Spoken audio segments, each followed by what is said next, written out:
Amen. Que Dieu vous bénisse abondamment. Comme je dis, que la paix, la grâce, la miséricorde vous soit donnée de la part de Dieu votre Père et multipliée de la part du Seigneur Jésus, celui qui est, qui était et qui revient bientôt, l'alpha, l'oméga, le lion de la tribu de Juda, celui qui est tout, le début et la fin de toutes choses. Donc nous sommes en juillet, puisque nous sommes le 7 juillet 2024. Nous sommes le dimanche 7 juillet 2024. Et le Seigneur nous avait parlé en mai, je crois, ou en juin en tout cas. Il nous avait demandé de parler de l'enlèvement. Moi j'en ai déjà parlé, mais si Dieu nous demande d'en parler, j'en reparle. Donc aujourd'hui je vais parler de l'enlèvement de l'épouse de Jésus-Christ de Nazareth. C'est très important. Si tu es chrétien, si tu es enfant de Dieu, disciple de Jésus, mais que tu ne crois pas en l'enlèvement, pose-toi vraiment des questions si tu es né de nouveau. Moi, j'étais athée à 41 ans, le jour où le Seigneur est venu me parler, le jour où l'Esprit de Dieu m'a saisi, m'a rempli, je suis né d'eau et d'esprit. Dès que j'ai lu cette histoire de l'enlèvement, j'ai cru à 100%. Par contre, tu m'aurais dit ça avant, que des gens allaient disparaître comme ça, j'aurais dit impossible. Et moi, j'attends cet événement et je travaille pour le Seigneur jusqu'à ce qu'il revienne. C'est quoi la définition de l'enlèvement? C'est l'action d'enlever une personne. Et action d'enlever quelqu'un, c'est priver quelqu'un, un groupe, de la présence de quelqu'un d'autre en l'emmenant avec soi pour un temps plus ou moins long. Sache que quand Jésus-Christ de Nazareth va venir, il va enlever les enfants de Dieu, son épouse qui lui sera restée fidèle, pour un temps de l'éternité. Des fois, quand un enfant disparaît à la télévision, tu vois alerte enlèvement. Tu sais, tu as le truc alerte enlèvement, un enfant a disparu, quelqu'un a disparu, c'est pas forcément qu'un enfant. Et bientôt, tu auras alerte enlèvement, des millions de personnes sont venues, des extraterrestres, on pense à une manifestation extraterrestre. Parce que sache que la vérité est combattue dans ce monde, que la vérité c'est la Bible, que la vérité c'est la parole de Dieu, et que le prince de ce monde contrôle ce monde. Donc que ce soit les médias, tout ça, ils nous cachent la vérité. Moi je te dis que Jésus revient bientôt, Jésus vient chercher son épouse, et que des millions de... on ne connaît pas le nombre, mais nous allons être évacués, nous allons être enlevés. Et le Satan, Lucifer, le père du mensonge, va utiliser les médias pour parler d'une sorte d'invasion extraterrestre. Et moi je te dis clairement que non, c'est Jésus qui sera venu nous chercher. Nous devons nous préparer à cet événement plus que jamais, parce que cet événement s'approche très rapidement. En ce moment, tout s'accélère. Et de jour en jour, mon frère, ma soeur, ne sois plus tiède. Ne sois pas un pied dans le monde et un pied avec Jésus. Sois avec Jésus-Christ de Nazareth chaque jour, chaque minute, chaque seconde. Le ministère Yahweh Shammah, c'est pour préparer l'épouse de Jésus-Christ. Nous devons être prêts. Nous devons être à l'heure au culte. Nous devons comprendre quelque chose. Depuis le temps de Jean-Baptiste, ce sont les violents qui sont parvenus au royaume des cieux. Tu dois être violent avec Jésus en ce moment. Tu dois chercher la face de Dieu. Donc tu dois te préparer dans la repentance, dans la sanctification, la transformation, le brisement, dans les jeûnes, les prières. Et tu dois privilégier ton intimité avec Dieu. Parce que c'est l'intimité qui va faire que tu vas être enlevé. Parce qu'il y a des gens qui chassent des démons dans le nom de Jésus. Il y a des gens qui guérissent des gens dans le nom de Jésus. Il y a des gens qui prophétisent. Mais s'ils n'ont pas l'intimité, ils ne seront pas enlevés. C'est pour ça qu'il y a des gens qui vont se retrouver devant Jésus et dire « Mais attends, j'ai pas chassé des démons en ton nom ». Ça veut dire qu'ils connaissaient Jésus, tu es d'accord? Pourquoi? Le Seigneur va dire « Je ne te connais pas ». Je commence à lire la parole de Dieu puisque c'est la parole qui nous nourrit. Le pain de vie, le pain quotidien. Je suis dans Actes des Apôtres, chapitre 1, et je vais lire versets 9 à 11. Après avoir dit cela, il fut élevé pendant qu'ils le regardaient. Et une nuée, écoutez bien, le déroba à leurs yeux. Et comme ils avaient les regards fixés vers le ciel, pendant qu'ils s'en allaient, voici, deux hommes vêtus de blanc leur apparurent. Et dirent, hommes galiléens, pourquoi vous arrêtez-vous à regarder au ciel? Ce Jésus qui a été enlevé au ciel, du milieu de vous, viendra de la même manière que vous l'avez vu allant au ciel. Rappelez-vous que quand Jésus va revenir, il revient dans la nuée aussi. Et là, il est parti, comme il est dit, dans la nuée. Une nuée le déroba. L'ascension de Jésus vient du latin ascensio. Monter vers. Jésus est monté vers le Père. Et, sinon je vais changer de micro.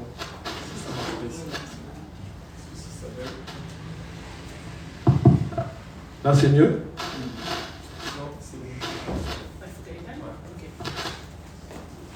Et excusez-nous. Je pense que la table Et en fait, donc monter vers. Jésus est monté vers le Père. Nous allons bientôt monter vers le Christ. Mais tu dois te préparer à cet événement. Je prends l'exemple. Tu es une femme, tu t'es mariée. Il a fallu que tu te prépares. Tu prépares ta robe. Tu prépares ton mariage. Tu dois te préparer à cet événement. C'est très important. Ce n'est pas grave. Donc, chez les chrétiens, les enfants de Dieu, elle désigne l'élévation du Christ au ciel. Elle correspond donc à la dernière rencontre de Jésus avec les disciples et le commencement de l'Église primitive. Donc, j'ai éteint mon micro. Non, là, bon, c'est les problèmes du direct, mais ça va s'arranger, puisque Jésus gagne toujours. Amen. Donc, avant ma rencontre avec le Seigneur Jésus, c'est clair que j'aurais jamais cru à cette histoire, à dormir debout, que les gens vont disparaître par milliers. Mais je suis sûr, je mets ma tête à couper, que ça va arriver et que c'est pour bientôt. Parce que quand Jésus est venu dans ma vie, le premier livre qu'il m'a fait lire, c'est le livre de l'Apocalypse. Il m'a fait la révélation sur l'Apocalypse. Et j'ai vu en vision l'enlèvement. Tu dois comprendre que ceux qui seront enlevés, mon frère, ceux qui seront enlevés, ma sœur, ce n'est pas que tu aies rencontré Jésus, c'est que tu lui sois resté fidèle. C'est pour ça que Jésus aussi a eu de patience avec nous en ce moment, pour que tu puisses écouter ce message et que tu ne sois plus tiède. La parole de Dieu nous dit dans 2 Rois, chapitre 2, versets 1 et verset 11. Lorsque l'Éternel fit monter Élie au ciel dans un tourbillon. Ça, c'est les deux autres personnes qui sont enlevées. C'est pour t'expliquer que l'enlèvement, que l'évacuation, c'est réel. Jésus est capable d'enlever les personnes au ciel. 2 Rois, chapitre 2, versets 1 et 11. Lorsque l'Éternel fit monter Élie au ciel dans un tourbillon. Élie parlait de Gilgal avec Élisée. Comme il continuait à marcher en parlant, voici, un char de feu et des chevaux de feu les séparèrent l'un de l'autre, et Élie monta au ciel dans un tourbillon. Nous allons bientôt monter au ciel, pas avec des chars, pas avec tout ça, mais avec Jésus de Nazareth. Il y a un autre homme aussi qui est monté au ciel, tu le connais? Il s'appelle Enoch. Genèse, chapitre 5, verset 24. Non, mais c'est pas grave, je vais parler comme ça. Enoch marcha avec Dieu, puis il ne fut plus parce que Dieu le prit. Et comme disait mon épouse, il y a 2000 ans, il n'y avait pas de micro. Donc Dieu m'a fait une belle voix et je vais profiter de cette voix. Amen.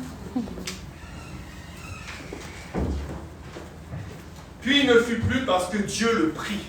Et comme Enoch a été enlevé, nous serons bientôt pris par le Dieu Tout-Puissant. Amen. Hébreux 11,5 nous le confirme. C'est par la foi qu'Enoch fut enlevé pour qu'il ne vit point la mort. Mon frère, ma soeur, quand tu es en Christ, tu ne peux pas voir la mort spirituelle. Tu ne peux pas voir la deuxième mort.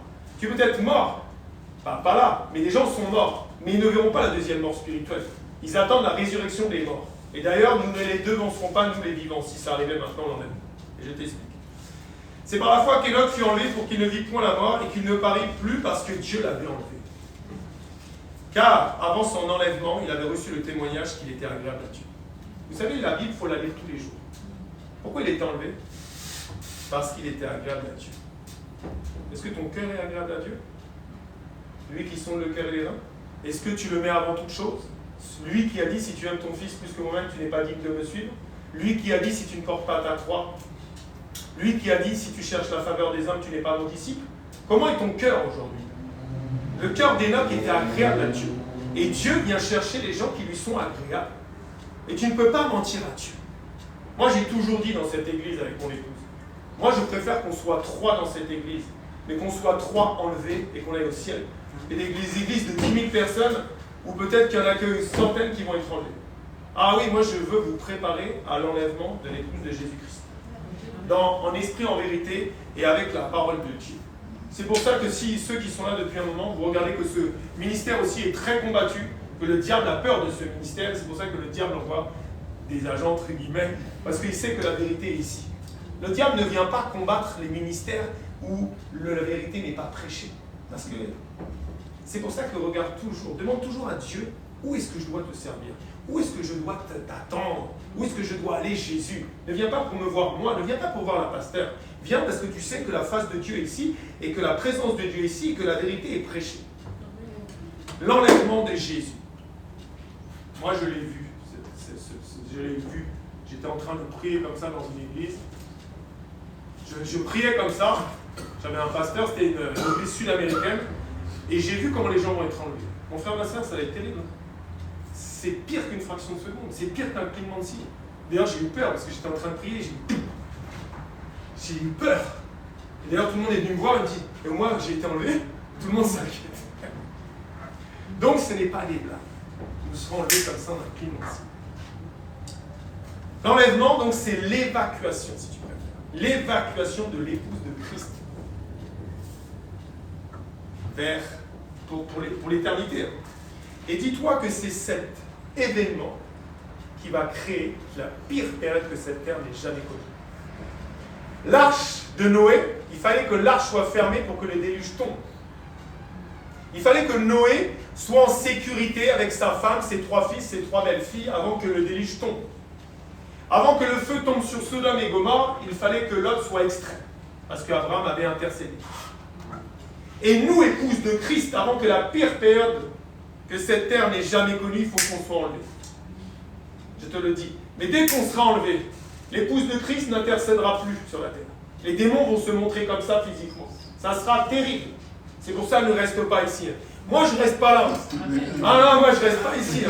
Moi, je m'en vais, Seigneur. Moi, pour continuer à vous briser, fais ce que tu veux de moi, mais je ne reste pas ici. Parce que ça sera pire qu'au déluge. Je ne sais pas si tu te rends compte, une terre entière qui... Déjà, tu as déjà vu quelqu'un se noyer devant toi? C'est horrible, juste une personne. Là, tu vois la terre entière qui se noie. C'est horrible, les cris et tout, j'imagine cette période. Et là, ça sera bien pire. Donc, l'enlèvement de l'épouse de Christ, c'est pour bientôt. Petite parenthèse aussi, on a parlé bien sûr de Enoch. On a parlé d'Élie. Marie n'a jamais été... C'est une petite parenthèse, mais j'aime bien des fois appuyer là-dessus. Petite parenthèse, Marie, là, mère de Jésus, n'a jamais été enlevée au ciel.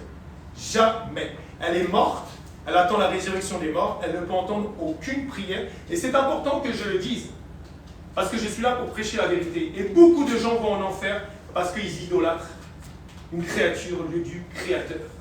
Et ils font la parole mensongère. Marie n'est pas enlevée. L'Assomption, la fête qu'on fête, je crois, le 15 août, est une fête démoniaque. Je sais peut-être que je ne vais pas plaire au monde. Moi, je veux plaire à Dieu. Parce que je ne vais pas devant le tribunal du monde, je vais devant le tribunal de Jésus-Christ de Nazareth. Et je dois dire la vérité. Toute personne qui croit à ces choses-là de Marie et prie, Marie, repens-toi. Parce que ça t'enlève le salut de ton âme. C'est de l'idolâtrie. La fête de l'Assomption, encore une fois, est une fausse fête, ça ne vient pas de Dieu. Et c'est terrible. Ne priez que Jésus, car il a dit, je suis le chemin, je suis la vérité, je suis la vie. Et nul ne vient au Père, que ce soit dans la médiation, que ce soit dans la prière, que ce soit dans la guérison, la délivrance, le salut de ton âme, que par lui. Le diable a enlevé le mot que, pour que les gens prient d'autres noms spirituels. Ne t'adresse jamais à un mort. Marie est morte, tu es en abomination aux yeux de Dieu quand tu pries Marie. Petite parenthèse, mais j'aime toujours insister sur ça. Donc comme au temps de Noé, il était pris, c'est ce qui va arriver. Tu vas dans la parole, Matthieu, je vais lire chapitre 24, et je vais lire versets 37 à 39. Ce qui arriva du temps de Noé arrivera de même à l'avènement du Fils de l'homme. Car dans les jours qui précédèrent le déluge, les hommes mangeaient et buvaient, se mariaient et mariaient leurs enfants jusqu'au jour où Noé entra dans l'arche. Et ils ne se doutèrent de rien, jusqu'à ce que le déluge vint et les emporta tous. Il en sera de même à l'avènement du Fils de l'homme. Là, il n'y a que 8 personnes qui croient au temps de Noé. Ils sont en train de construire une arche en plein milieu d'une forêt où il pleut rarement à cette époque. Nous, on a une grâce énorme. Des millions de gens attendent le retour de Jésus. Nous ne sommes pas 8. Rien que dans cette salle, nous sommes plus que 8. Nous savons que Jésus revient bientôt.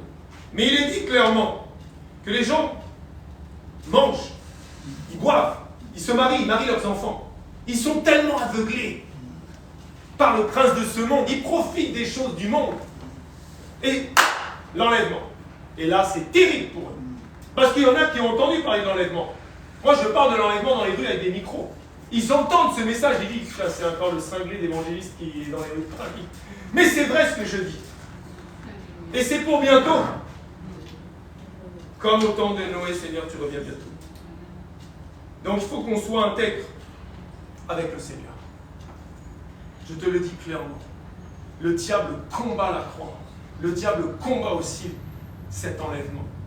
Le diable combat la parole de Dieu à chaque instant. La parabole des 10 vierges, combien de fois j'entends des prédicateurs? Il y a des églises de 5-6 000 personnes. Hein. Ils ne prêchent pas la vérité.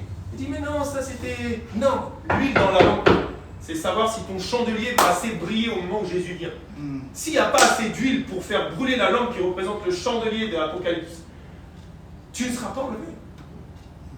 Dans les 10 vierges. C'est pour ça que tu dois être bouillant, prier. On a eu quelqu'un au téléphone hier qui nous a motivés en disant, on voit des témoignages de gens qui prient comme ça des nuits entières à genoux, les bras levés. Moi, je vais faire ça, je vais attendre Jésus, là, quand j'ai rien à faire la nuit, je vais coller mes bras comme ça contre le mur, là, et je vais dormir à genoux.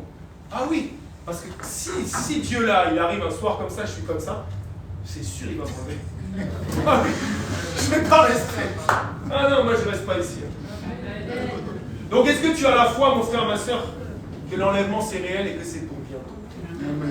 L'évacuation de l'épouse de Christ, moi, je te dis, est très, très, très proche. Je le vois à chaque instant. Je vois comment les églises, là où ils prêchent la vérité, se vident. Je vois comment l'apostasie dans toutes les églises, on raconte du n'importe quoi. Je vois comment le combat spirituel s'est accentué. Terriblement. Nous, imagine, mon épouse et moi, on est à la tête de Yahvé Shammah. C'est Jésus qui est spirituellement la tête. Mais nous, physiquement, on représente ce ministère. Tu n'as même pas idée des combats qu'on est en train de prendre sur nous. Et les brebis du Seigneur sont très combattues. Combien de fois de gens m'appellent, j'ai voulu venir et tout, accident de voiture, combat, tatati, je ne sais pas pourquoi, j'ai 42 fièvres et tout. Il y a du combat. Le diable n'empêche pas que tu ailles vers lui. C'est pour ça que tu as des églises qui sont blindées en ce moment. Mais il n'y a pas la vérité. Et quand il y a la vérité, tu dis, c'est bizarre, quand je vais aller à Shammah, je ne me sens pas bien. C'est bizarre, ça ne doit pas être... Mais c'est parce que c'est là qu'il y a la vérité. Parce que le diable ne va pas empêcher le père du mensonge d'aller chercher la vérité. Cherchez-moi de tout votre cœur, de tout votre âme, de toute votre pensée. Moi, j'ai peur du tribunal de Christ. Moi, j'ai peur de Dieu, hein. Mais je n'ai pas peur des hommes. Ah non, parce que c'est lui qui va me juger. Et en plus, il a dit, ne soyez pas un grand nombre à enseigner, car vous serez jugés plus sévèrement. Tu crois que celui qui a créé l'humanité tout entière ne fait pas plus peur que tous les hommes réunis, qui sont là à m'insulter, qui sont là à m'envoyer des flèches, le diable qui m'envoie les petits sorciers pour essayer de me combattre et tout? Mais ils n'ont rien compris, quoi. Moi, c'est l'Éternel des armées qui est derrière moi. Et derrière moi. Ah oui. Donc tu ne peux pas être chrétien, tu ne peux pas te dire enfant de Dieu, tu ne peux pas te dire disciple de Jésus et que tu ne crois pas à 100% à l'enlèvement. Que Jésus revient. Parce que c'est ça qui t'aide à tenir aussi. S'il n'y a pas d'enlèvement, compliqué. Ah oui, si on ne va pas au ciel, ça ne sert à rien de se battre comme ça. Autant profiter des choses du monde. Ah non, non. Donc là, je t'explique l'enlèvement. 1 Thessaloniciens, chapitre 4, versets 14 à 17. Car, si nous croyons que Jésus est mort et qu'il est ressuscité, croyons aussi que Dieu ramènera par Jésus et avec lui ceux qui sont morts. Voici en effet ce que nous vous déclarons d'après la parole du Seigneur. Nous les vivants, restez pour l'avènement du Seigneur. Tu n'es pas resté pour plaire au monde et pour t'amuser dans le monde. Tu es resté pour l'avènement du Seigneur.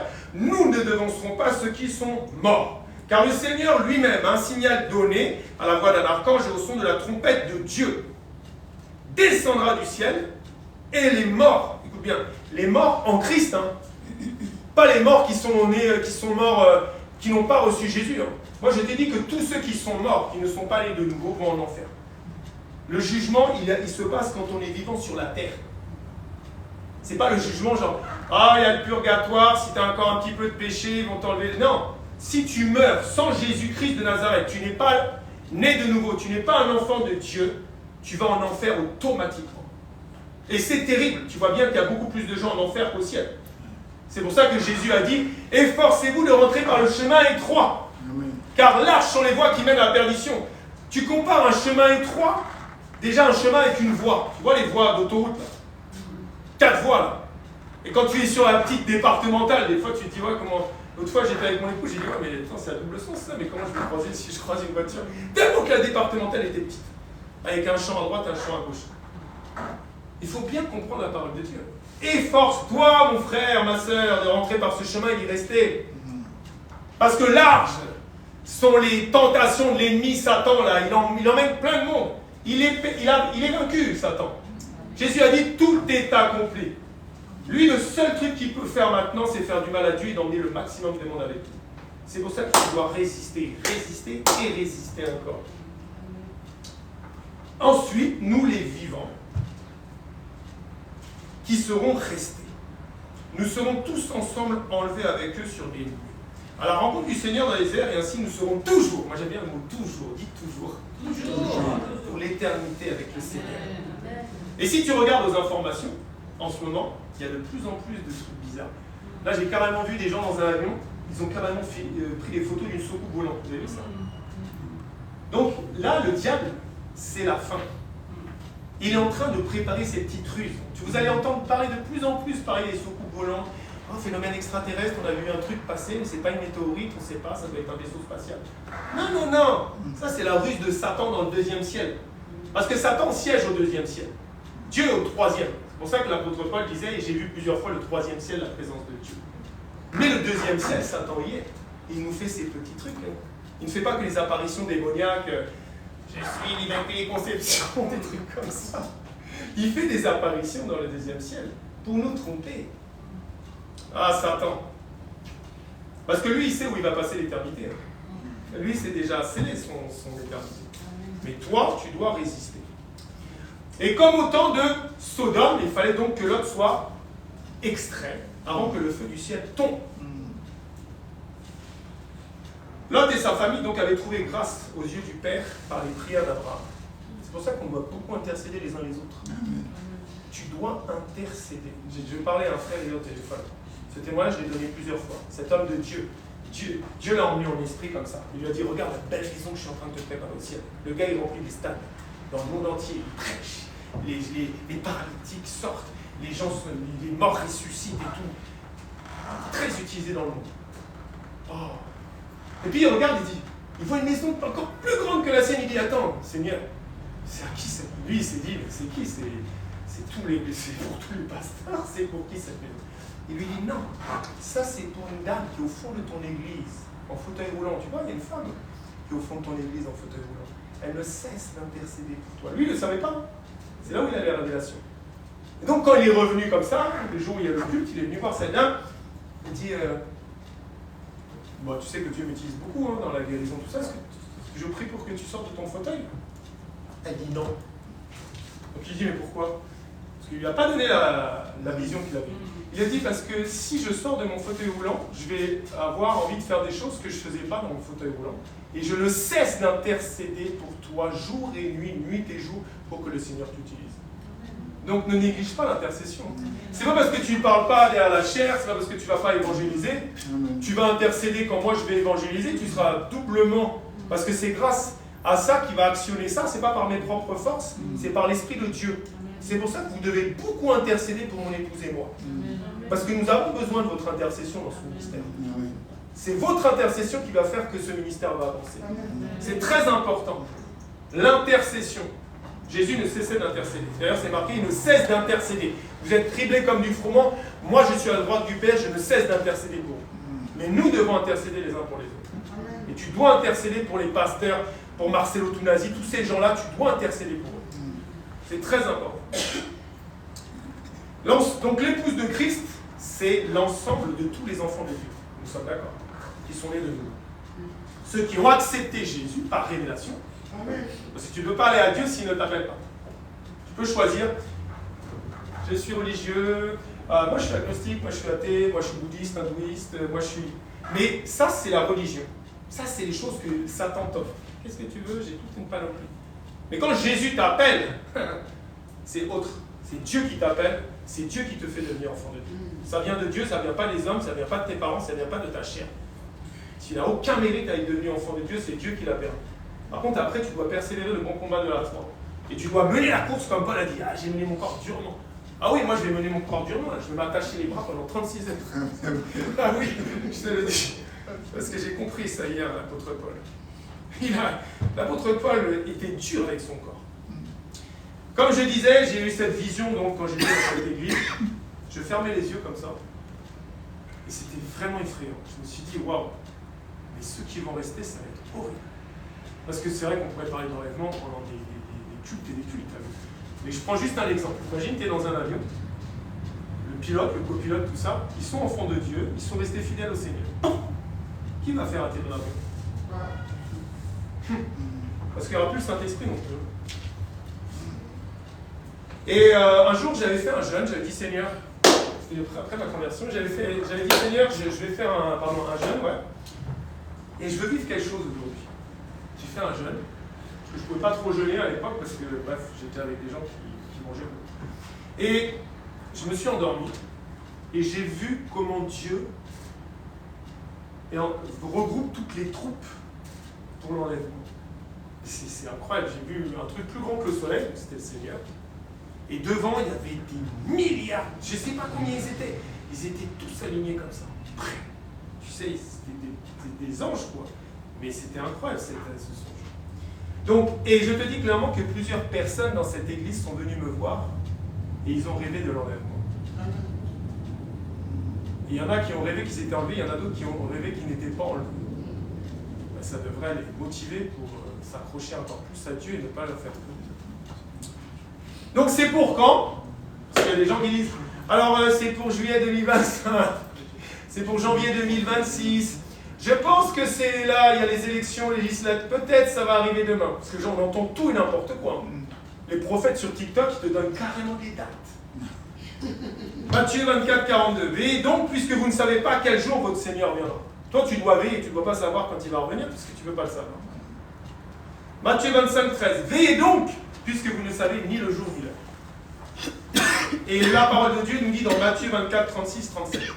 Pour ce qui est du jour et de l'heure, personne ne le sait. Alors comment ils peuvent arriver en disant oui, moi Dieu m'a dit ça arrive certainement dans l'été 2026. Personne ne le sait, toi tu le sais. Ni les anges des cieux, ni le Fils. Même Jésus, il ne sait pas la seconde où il va arriver, je te dis. Il sait, il se prépare, mais il attend. Le Père, il va dire allez, va mon fils. C'est ça. Mais le Père seul, parce qu'il a une autorité, hein, le Père. Dieu a dit quoi? Jésus a dit quoi? Jésus a dit mon Père est plus puissant que moi. C'est bizarre quand même. Hein? Ah oui. Mais le Père, il a créé la parole. La seule chose que le Père a fait sans Jésus, c'est la parole. C'est Jésus, il a engendré son Fils. Et c'est par son Fils qu'il a créé le visible l'invisible. Mais le Père était là avant. C'est un mystère. Commence pas à essayer de comprendre parce que tu vas avoir mal au crâne. Donc, le Père seul. Ce qui arriva du temps de Noé arrivera de même à l'avènement du Fils de l'homme. Vous voyez comment les gens sont dans les rues là? Ils courent, ils se marient leurs enfants, ils mangent, ils boivent, tout ça. Ils ne se doutent pas que Jésus là, il est carrément sur son cheval, il est à la porte. Ils sont aveuglés. C'est terrible. Et je te dis, hein, en tant que serviteur de Dieu, tous les signes sont accomplis. Il y a des gens qui me disent, oui, non, c'est pas tout accompli, il reste ça. Non, il y a des choses qui sont cachées. Les gens me disent, oui, le troisième temple n'est pas reconstruit. Mais s'il est reconstruit, je te donne un exemple. Toi, quand tu décides d'aller prendre ta douche, spirituellement, dans les pensées, tu es déjà sous la douche, tu vas vers la douche. Vous savez que le troisième temple, tout est payé, tous les objets jusqu'au moindre petit détail des objets, tout est fait, tout est signé. Le troisième temple est déjà construit spirituellement, dans des plans, dans des choses, l'architecte et tout est déjà fait. Il faut faire attention. Parce que si tu te dis, ouais, j'ai encore un peu le temps qu'ils construisent leur troisième temple et tout. Mais il est déjà reconstruit, le troisième temple spirituel. Veille, mon frère, veille, ma sœur. Et Dieu est le Dieu des chiffres. Il aime bien le troisième jour, comme Jonas. Pourquoi il a laissé que Jonas 3 jours dans la baleine? Parce qu'il fallait qu'il puisse dire, vous voulez un miracle? Le seul miracle qui vous sera donné aujourd'hui, c'est que comme Jonas le prophète a été 3 jours dans le ventre du gros poisson, moi je serai 3 jours dans le sang de la terre. Il n'aurait pas pu dire ça s'il était resté 2 jours ou 4 jours. Dieu fait tout, rien au hasard. Et Dieu aime les chiffres, les 7, les 12, les...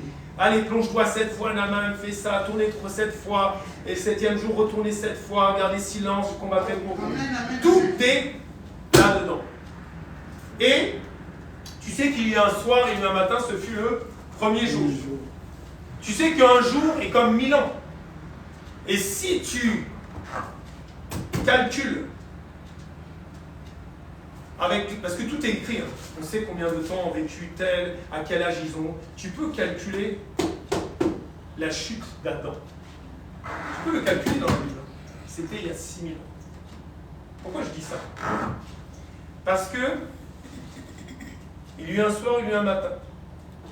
Ce fut le premier jour. Les 6000 premières années, il a fait la création et l'homme. Et il se reposa le 7e jour. On a envie de dire la 7000e année. Et en fait, spirituellement, le repos du Père, le repos de Dieu, représente le millénium, le repos de l'épouse de Christ Jésus. Mais sache que les 6000 ans sont passés maintenant. On est dans les 6000 ans. Même les Juifs qui ont rejeté le Messie parlent de ça, du grand sabbat. Il y a le sabbat chez les Juifs, mais il y a le grand sabbat.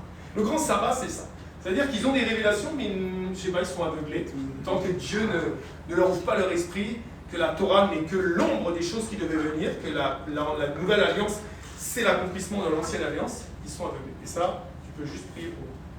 Mais je te dis clairement que oui, les 6000 ans sont accomplis. C'est pour ça que je te dis que Jésus peut revenir à n'importe quel moment. Amen. C'est pour ça que lui, il continue à te dire, hey, prie. Moi, je continue à intercéder. Je sais que le Père va bientôt me dire de venir. Mais continue, va évangéliser, regarde toutes ces... C'est le moment d'aller faire l'œuvre de Dieu. Hein. Parce que les âmes se meurent dans le monde. Les âmes vont en enfer. Les forts que nous sommes, nous devons aller soutenir du faible. Moi, j'envoie des messages, je me dis, combien de messages j'ai encore envoyés ce matin depuis que je suis réveillé? J'ai dit, mais alors, je ne te vois plus. Ah, c'est vrai. Je pense que je vais prendre encore 1 ou 2 mois de repos. Je pense que si, je pense que ça, j'arrive pas. Mais motive-toi. Parce que plus tu recules, plus tu rétrogrades, plus tu vas avoir du mal à revenir dans la présence de Dieu. C'est clair, on l'a tous vécu ici, non? Dès que tu pries plus, tu dis, bon, allez, je ne jeûne pas, le Seigneur me demande de jeûner, mais je vais jeûner dans une semaine. Ben, c'est encore plus dur dans une semaine. C'est terrible. Tu sens des trucs dans ton corps, des vibrations, des trucs, tu dis, tu carrément envie, tu n'arrives même plus à approcher la Bible, tu dis, ah, c'est un combat. Moi, j'ai vécu ça. Et la parole de Dieu nous dit que, dans Matthieu 24, 14, cette bonne nouvelle du royaume sera prêchée dans le monde entier pour servir de témoignage à toutes les nations. Amen. Alors viendra la fin. Mon frère, ma soeur, je ne sais pas si tu as vu la bonne nouvelle, comment elle est propagée en ce moment. Par les réseaux sociaux. Il y a les gens qui prennent carrément des hélicoptères pour aller dans des tribus, là, dans des coins de la jungle, complètement retranchés pour aller annoncer la bonne nouvelle. Parce qu'en tant qu'enfant de Dieu, on veut que Jésus revienne. Hein. Ah oui, moi j'en ai marre de cette époque, hein, de cette terre, du mal que Satan fait, de voir comment les gens souffrent. Donc, s'il me dit même d'aller annoncer la bonne nouvelle, je ne sais pas, à Tombouctou, j'en sais rien, je vais y aller. Ah oui, je veux que tout le monde entende cette bonne nouvelle. Tu peux aller au ciel si tu reconnais ce que Jésus a fait pour toi à la croix. Que la parole de Dieu s'est faite chair et qu'elle a été brisée au bois, qu'elle a été pendue nue sur ce bois de 9h à 15h et que son sang innocent a coulé pour que toi, enfant de colère, éloigné de Dieu pour l'éternité, tu puisses gagner le salut de ton âme et devenir un enfant de Dieu. Mais tu dois aller annoncer cette bonne nouvelle parce que tu es ministre. Nous tous ici, hein. Tu vaux beaucoup mieux que le Premier ministre, le ministre de l'Intérieur, le ministre de l'Éducation nationale. Tu es ministre du royaume des cieux. Tu es ministre de la réconciliation du ciel avec l'humanité. Parce que tu vas faire par tes gestes et par ta parole.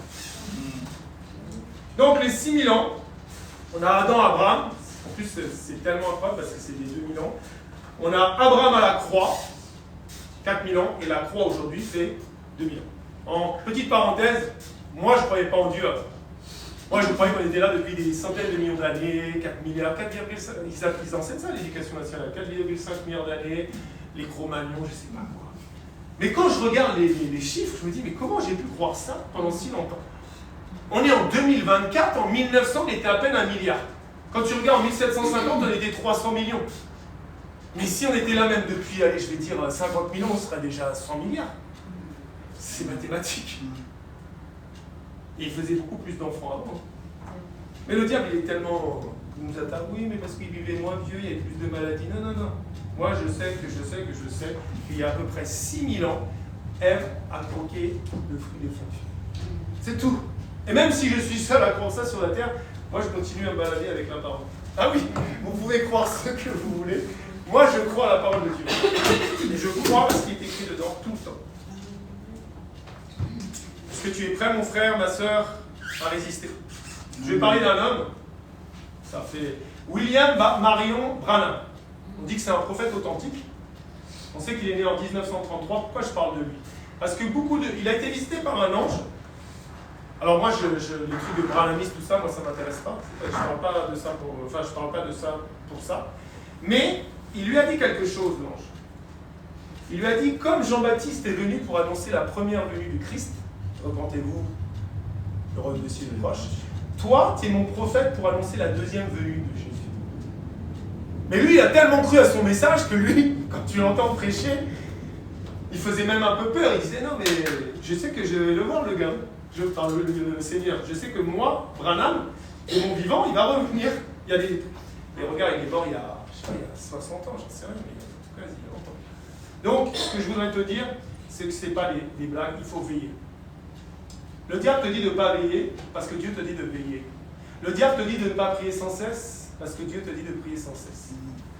Le diable te dit de ne pas méditer la parole, tu as rien à faire sur Netflix et tout ça, et sur tes réseaux sociaux, sur mes réseaux. Moi, je ne vais pas aller dans les détails, le Seigneur m'a donné un songe il y a 2 jours, un songe horrible. Et en fait, il m'a fait comprendre, il m'avait donné ce songe, parce que je passais trop de temps sur des bêtises de Facebook. Et le matin, j'ai dit, oh, quelle leçon. Quelle leçon. Mettons les téléphones dans un avion. Hein. Si tu as des enfants, tu attends qu'ils sont rentrés de l'école et tout, pour qu'ils puissent te joindre, s'il y a le point de souci par rapport à Jésus. Et puis après, tu éteins ton téléphone. Parce que l'autre fois, quand j'avais dit, vous savez, je montrais un téléphone comme ça. Il y a beaucoup de gens qui vont aller en enfer à cause de ça. L'idolâtrie. Mais en fait, j'étais en train de parler pour moi-même. Moi, si je continuais à des fois passer 1 heure, 2 heures à regarder des trucs qui servent à rien, en fait. Des échanges de tennis, ça sert à rien. Tu ne dois pas aussi adorer un homme de Dieu. Pourquoi j'ai dit ça? Parce que j'ai une sœur qui a été enlevée en esprit, je crois, il y a 3-4 ans. Et ça l'avait beaucoup troublée. Le Seigneur l'a enlevé en esprit comme ça, et puis il lui a montré des églises. Amérique du Sud, regarde, Afrique, États-Unis. Il a dit, regarde, t'as vu toutes ces églises, elles grandissent, les méga church, et regarde les églises, tout ça. Puis elle voyait le monde et tout, elle disait, mais Seigneur, qu'est-ce que tu veux me faire comprendre? Et maintenant il dit, regarde, maintenant je vais te montrer quelque chose. Les cœurs des gens. Montrer, regarde, ces gens ne viennent plus me chercher ma face, ils viennent chercher l'homme de Dieu. Ils viennent chercher le pasteur, ils viennent chercher l'apôtre. Ils veulent être près de l'apôtre. Regardez, je suis près de l'apôtre. Photo. Et ils m'ont oublié. C'est terrible, hein? Tu dois mettre Dieu avant tout. Tu ne dois pas venir chercher pasteur Fifi ou évangéliste Julien. Tu dois chercher la face de Dieu ici. Parce que moi, je peux mourir demain. Ça ne m'arrivera pas au nom de Jésus. Mais celui qui est vivant pour les siècles des siècles, c'est Jésus-Christ de Nazareth. Amen. C'est pour ça que ne te mets jamais sous la couverture spirituelle, le manteau spirituel de qui que ce soit d'autre que l'abri du Très-Haut, l'ombre du Tout-Puissant, point barre. Parce que Jésus revient bientôt. Veillons. Pourquoi tu veilles? Parce qu'il va revenir comme un voleur. Il faut veiller. Hein. Tu veilles sur tes clés de voiture. Par exemple, je prends un exemple. Quand tu gardes ta voiture, ça vous est déjà arrivé? Tu pars et tu as un doute. Tu te dis, est-ce que j'ai bien fermé ma voiture? Et tu dis, ouais, ça c'est encore un doute, ça vient du diable. Ça m'arrive. J'ai dit, oui, mais si je rentre à la maison, que j'ai encore le doute, au lieu de faire 300 mètres maintenant, je vais devoir en faire 600. Tu retournes jusqu'à la voiture, c'est vrai ou pas? Et tu dois veiller aussi. Parce que lui, il va revenir comme un voleur. Il ne va pas te prévenir, puisqu'il ne le sait même pas. Lui, il va aller quand il va entendre le trompette de Dieu, là. Ils sont là. Tu dois vraiment veiller, mon frère, ma soeur. Est-ce que tu penses, sincèrement, que Jésus va revenir dans une période où, par exemple, il y a une guerre mondiale, où tout va mal? Bien sûr que non. Puisque n'oublie pas qu'il va revenir alors que les gens boivent, les gens vont au parc, les gens mangent. Moi, je vois ça aujourd'hui. Les gens les restaurants sont blindés, les gens pensent à se marier, tout ça. On est dans cette époque-là. Alors que le monde ne va pas bien du tout, mais ils continuent à se défendre par leur petit plaisir du monde. Mais Jésus va revenir exactement comme il a dit. Les gens sont dans le plaisir. Et nous sommes là. Je ne te dis pas que Jésus revient dans une heure. Mais je te dis que Jésus revient bientôt. Très bientôt. C'est pour ça que tu dois veiller chaque jour. Parce que ce qui fait mal, c'est que je me dis, waouh, imagine quelqu'un qui est dans le Seigneur depuis 30 ans. Il a servi le Seigneur. Et puis il lâche. Il lâche complètement, il me dit, oh, c'est bon, dans les choses de Dieu. Moi, j'étais mieux dans le monde, je reprends ma petite bouteille de whisky, Il fait ça, et le Seigneur revient le lendemain.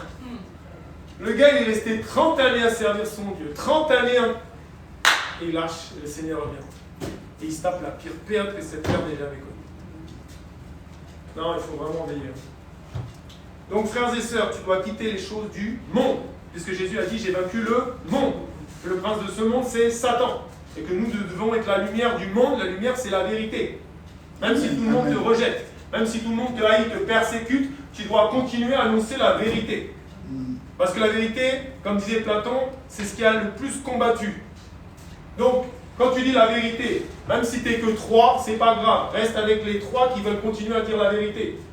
Ne va pas avec 1 million de personnes. Je vous salue. Non. Il faut dire la vérité et prier que ces gens soient touchés pour qu'ils puissent retourner à la lumière du monde parce qu'ils sont aveuglés aujourd'hui, ils sont dans les ténèbres. Tu dois fuir l'impudicité. Dieu ne te dit pas, tu peux jouer un peu avec l'impudicité. Fuir. Il y a un camion qui te fonce dessus. Tu fuis dans l'accident. Le mot fuir, c'est pas un petit mot. Tu dois fuir l'impudicité. C'est un péché grave. Le corps, l'âme, l'esprit, tu le mets dedans. Vous avez vu ce témoignage-là? L'homme de Dieu, là. 400, 500 personnes. Il a mis la vie pour ça. Alors, toutes les personnes qui n'ont jamais trompé leur femme et leur mari, vous allez passer, moi je peux le faire, pas de problème. Voilà, tu passes au-dessus de la Bible. Devant Dieu Tout-Puissant. Ok? Chérie, moi je t'ai jamais trompé. Je passe. Mais dans la salle, sur 400 personnes, il n'y a que 4 personnes qui sont passées au-dessus de la Bible. Mais je me dis, mais ces gens n'ont pas peur de l'enfer. Ces gens ne craignent pas Dieu. Ah non, moi quand j'ai vu ça, j'étais devant la télé, mais j'ai failli faire un malaise, quoi. Je me suis dit, mais le paradis, c'est quand même très serré, quand même. Tu sais, il est lent à la colère, il est riche en miséricorde, hein. Mais c'est le Dieu des si. Hein. C'est le Dieu de l'impératif. Fuis l'impudicité. Sortons des religions et de la religiosité. Parce que Dieu n'est pas dans la religion. Si Dieu était dans la religion, les chefs religieux n'auraient pas voulu le massacrer à chaque instant. Moi, je ne suis pas du tout aimé des chefs religieux. Ben, c'est normal, Jésus vit en moi. Moi, je les aime, mais eux, ils ne m'aiment pas. Parce que je dis la vérité. Je ne les juge pas, je ne les condamne pas, mais en tant qu'homme spirituel, je me dois de juger que cette religion ne les amène pas au ciel. C'est très différent. Et tu dois revenir à ton Créateur. Reviens à Dieu. Peut-être que tu t'étais éloigné, peut-être que tu étais découragé, peut-être que tu avais envie de lâcher. Reviens à Dieu, même si tu repars à zéro. Tu te dis, waouh, mais attends, il y a 10 ans, j'étais quand même comme ça avec Dieu, regarde où on en est et tout. Reviens à l'Éternel des armées. Parce qu'il a dit que même si tu es à l'extrémité, si tu viens avec un cœur sincère, tu te repens, tu dis, Seigneur, pardon, j'étais vraiment loin de toi, j'ai fait n'importe quoi. Dieu va te reprendre. Parce qu'il te reprend toujours. Si tu le cherches de tout ton cœur. Donc, on doit revenir à notre Créateur sincèrement. Et on doit vraiment recevoir Jésus. Toi, tu as reçu Jésus comme ton Seigneur et ton Sauveur. Mais des fois, tu ne le sens plus. C'est pour ça que tu dois vraiment le réaccepter. N'oublie pas qu'il n'y a aucun autre nom par lequel tu puisses être sauvé, que le nom de Jésus-Christ de Nazareth. Et frères et sœurs, médite la parole.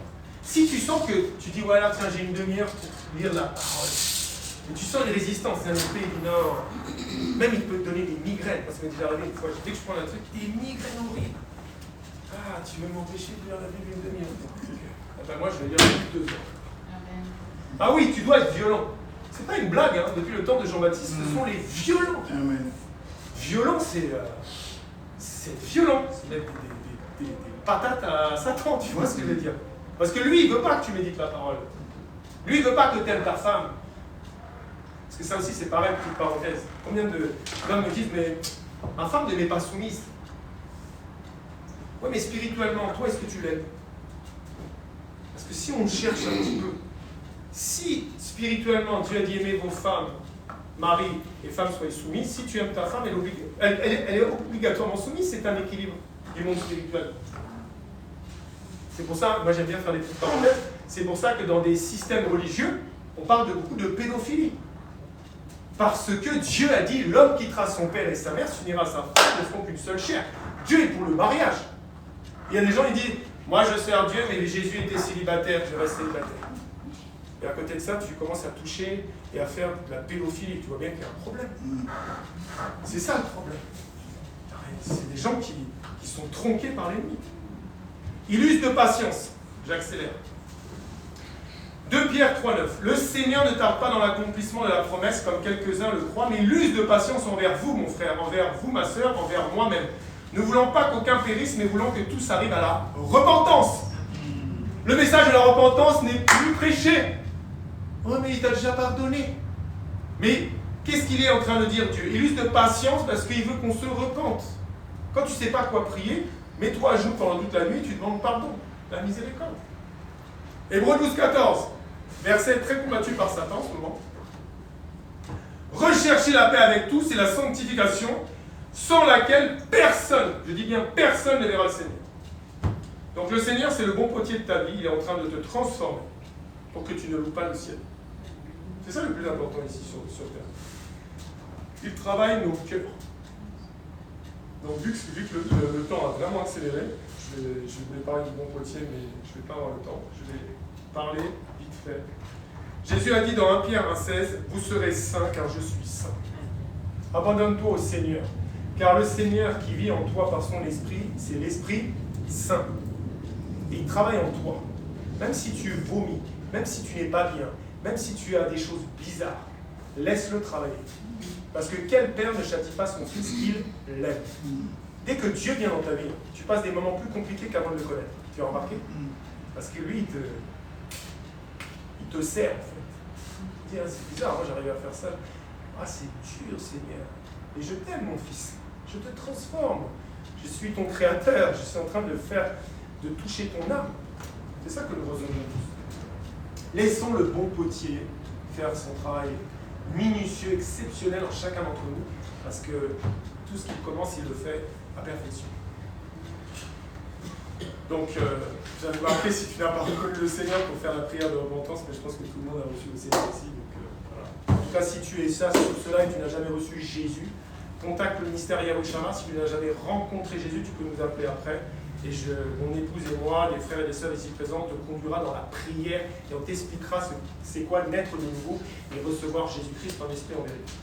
Et donc je vais conclure. Tout le monde attend le retour de Jésus d'une manière ou d'une autre. Ah oui? Tu vas me dire, ben non, les gens ils disent, ah oui, moi je prêche dans les rues, des fois je suis là, je tombe sur des athées. Je dis, tu sais que Jésus, ah non, ne me parlez pas de Jésus. De toute façon, c'est bientôt la fin du monde. Ah, mais tiens, donc tu attends Jésus. Parce que Jésus va arriver quand la pierre. Tu vois, donc, les athées attendent Jésus. Les Juifs, ils attendent le Messie, qui est déjà venu. Ils l'attendent, ils attendent Jésus en fait, mais qui est déjà venu chez eux d'ailleurs. C'est pour ça qu'il a dit il est venu parmi les siens.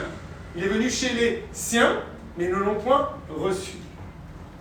Les musulmans attendent la venue d'Issa ibn Maryam, je crois, qui dit Aïssa plutôt, qui doit battre en plus l'antéchrist. C'est incroyable, quand même.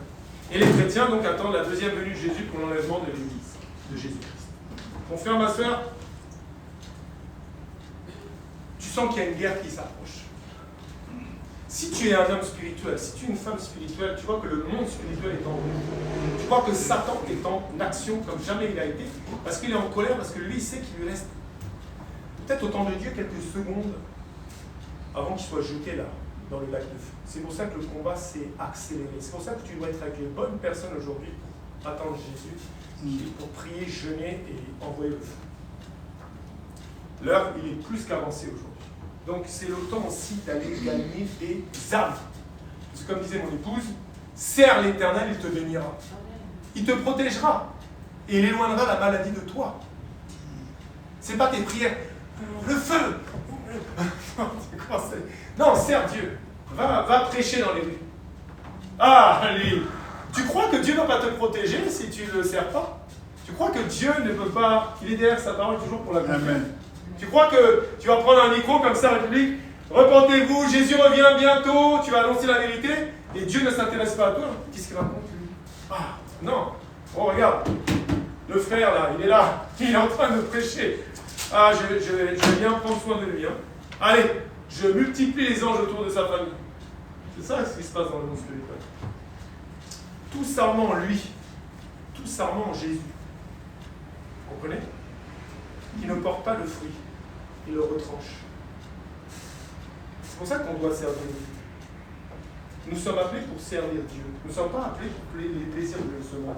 Si tu as des amis qui ne connaissent pas Dieu, tu dois prier pour eux, mais tu ne dois pas traîner avec eux du matin au soir.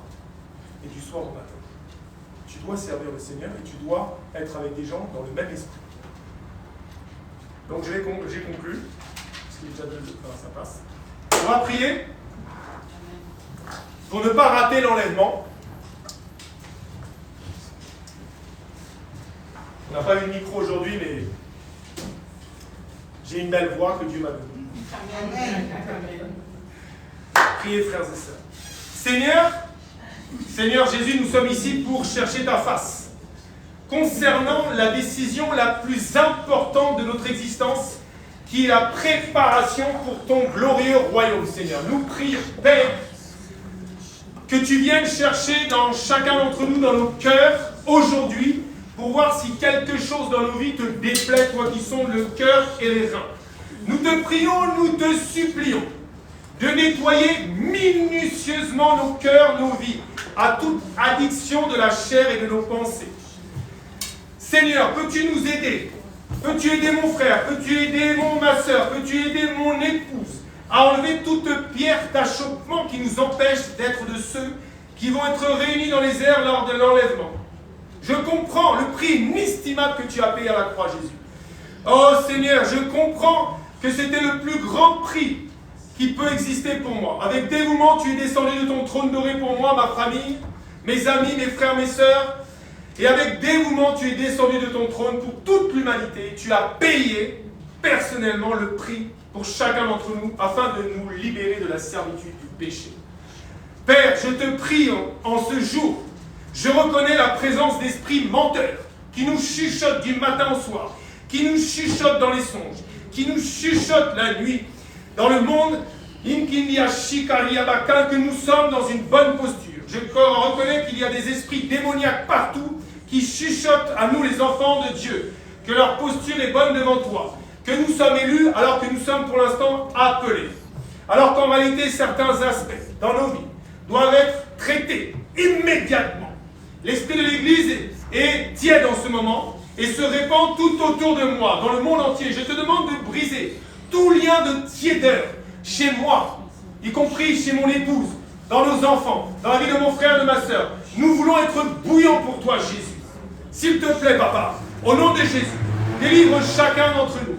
Maintenant, je prie du fond de mon cœur, afin de ne pas être laissé devant supporter la pire période, la pire époque que cette terre n'ait jamais connue. Bien que nous ne sachions ni le jour ni l'heure, nous savons que tu es plus proche que jamais. Oh Seigneur, comme un voleur dans la nuit, tu peux apparaître de façon inattendue et les chances de revenir à la maison avec toi sont de plus en plus faibles. Tandis que l'ennemi force les autres à prendre sa marque, la marque de son nom. S'il te plaît, Papa, aide-nous à vaincre maintenant, afin que je puisse m'élever toujours plus haut et me retirer dans tes bras, Père. Seigneur, fais-moi devenir bouillant si je me suis devenu tiède, Seigneur. Au nom de Jésus, Père, Oh, Kanyashi Kariabakanda. Père, je te prie et te supplie, Seigneur. Seigneur, relève toutes les personnes qui s'étaient affaiblies, qui s'étaient éloignées de toi. Car l'enlèvement, ta venue dans les nuées, est plus proche que jamais. Seigneur, merci Jésus. Au nom de Jésus. Amen. Amen.